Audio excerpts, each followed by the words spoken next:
Salon du nautisme 2017, nous sommes sur le stand Honda en compagnie d'Elliott. Donc vous avez des nouveautés cette année? Tout à fait, 4 nouveautés. Donc le BF40, le BF50, le BF80 ainsi que le BF100. Donc 4 nouveaux moteurs, un nouveau design sur l'ensemble de ces moteurs, donc sur une forme beaucoup plus compacte, beaucoup plus rablée. Au-delà de ça, on a eu de nombreuses modifications, notamment en termes de maintenance. Donc un accès aux anodes qui est facilité, un accès au thermostat qui lui aussi est beaucoup plus simple, une visserie qui a été changée pour vraiment garantir une longévité des moteurs qui étaient déjà très connus chez Honda et qui est encore plus poussée à l'extrême. Donc on est vraiment sur 4 nouveaux blocs et qui, nous l'espérons, vont faire sensation. C'est surtout un avantage au niveau de la maintenance. Exactement, c'est qu'en fait, en ce qui concerne le thermostat ou les anodes, on est sur des actions qui sont relativement basiques en termes de révision. Et aujourd'hui, on a fait en sorte que ces basiques-là deviennent beaucoup plus simples pour les concessionnaires, donc ils vont y passer moins de temps et avec plus d'efficacité sur l'ensemble de ces moteurs. Et pour le sang, donc je vois, c'est un VTEC. Tout à fait, donc le VTEC, pour ceux qui s'intéressent aussi à l'automobile, c'est une technologie automobile, c'est l'équivalent d'un turbo, donc qui va donner beaucoup plus de couple au moteur, beaucoup plus de puissance, et voilà pour... Un booster. Tout à fait, tout à fait. Et au point de vue consommation, là on parle en termes d'heures et non pas de kilométrage.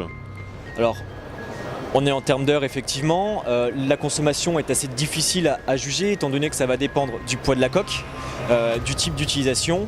En moyenne, on a à peu près à 10% de la puissance en consommation heure. D'accord, donc à peu près 10 litres. Sur un 100 chevaux, on est à peu près sur 10 litres. Sur une vitesse de croisière... Ça pousse pas trop, voilà. Exactement. Voilà. Alors, on voit qu'effectivement, ils sont beaucoup plus rablés, plus ramassés, plus compacts et plus aérodynamiques. Hein. Ouais, exactement.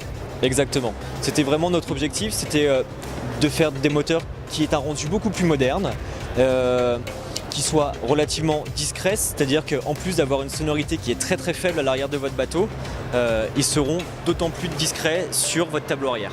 Et alors, en matière de prix, quelle que soit la hauteur justement, donc à partir du 60 chevaux, à partir de cette année, c'est vraiment une première, à partir du 60 chevaux, les prix sont uniformisés, peu importe la longueur d'arbre. Donc un 100 chevaux, en long, en extra long, sera au même prix. Alors que par le passé c'était différent, c'était selon la taille effectivement de l'arbre. Tout à fait, on a vraiment voulu faciliter en tout cas tout ce qui est question de tarif, c'est-à-dire qu'aujourd'hui, pour le client, il veut un 100 chevaux, c'est un prix, peu importe le type de bateau et de tableau arrière qu'il aura.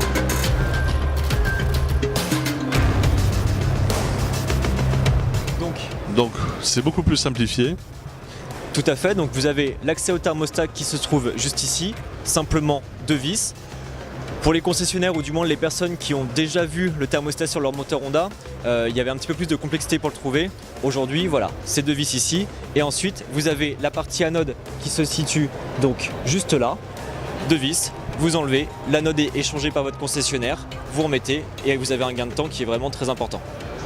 Gros gain de temps et donc une main d'œuvre moins chère. Voilà. Donc merci Honda qui a simplifié les choses. Ok. Merci à vous. Merci beaucoup.